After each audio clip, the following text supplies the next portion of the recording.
Panorama group, जो सोचता है वो करता है। नमस्कार, मैं निकिता शर्मा, आप देख रहे हैं न्यूज हाट। इंजीनियर से विधायक और अब मंत्री बनने तक का सफर। जी हां, आपको बता दें कि रविंद्र जडेजा की पत्नी रिवाबा जडेजा की जिंदगी किसी परिकथा से कम नहीं है। मैकेनिकल इंजीनियरिंग में ग्रेजुएट रिवाबा ने राजनीति में कदम रखकर अपनी अलग ही पहचान बनाई है। आपको बता दें कि आमतौर पर इंजीनियरिंग की पढ़ाई करने के बाद लोग अक्सर टेक्नोलॉजी या इंडस्ट्री में अपना करियर बनाते हैं, लेकिन यहाँ रिवाबा की कहानी पूरी तरह से अलग है। टीम इंडिया के स्टार रविंद्र जडेजा की पत्नी रिवाबा जडेजा अब गुजरात की नई मंत्री बन गई है। जी हां, 2019 में बीजेपी ज्वाइन करने के बाद उन्होंने 2022 में जामनगर नॉर्थ से विधानसभा चुनाव जीता था। अब भूपेंद्र पटेल की नई कैबिनेट में उनका शामिल होना उनके राजनीतिक सफर की बड़ी शुरुआत मानी जा रही है। आगे आपको बता दें कि रिवाबा जडेजा का जन्म 1990 में राजकोट में हुआ था। उनके पिता हरदेव सिंह सोलंकी और माता प्रफुल्लबा सोलंकी हैं।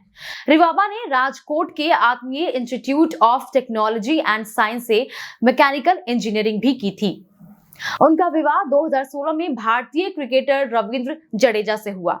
विवाह से पहले उनका नाम रिवा सोलंकी था। आगे आपको बता दें कि राजनीति में आने से पहले रिवाबा को करनी सेना की महिला प्रकोष्ठ की प्रमुख के रूप में भी देखा गया था। करनी सेना दक्षिणपंथी संगठन है जो विशेष रूप से समाज और सांस्कृतिक से जुड़े मामलों में सक्रिय रहता है। राजनीति में कदम रखने का उनका मुख्य मकसद लोगों के प्रति जवाबदेह होना और समाज में बदलाव लाना था। मार्च 2019 में रिवाबा जडेजा ने गुजरात में तत्कालीन राज्य कृषि मंत्री आरसी फल्दू और सांसद पूनम मदाम की मौजूदगी में भारतीय जनता पार्टी यानी भाजपा की सदस्यता ली।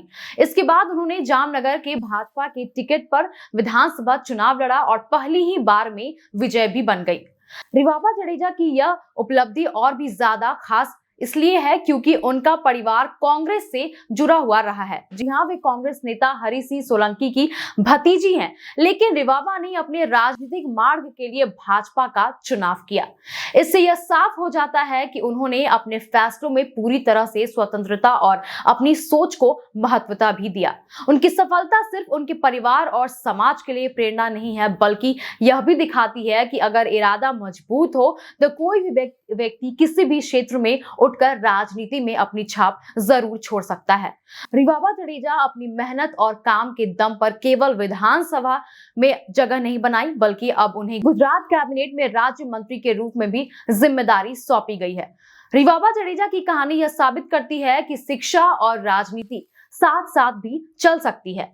इंजीनियरिंग की पढ़ाई करने वाले रिवाबा ने दिखा दिया कि किसी भी क्षेत्र से आने वाले लोग समाज और राजनीति में बड़ा योगदान दे सकते हैं।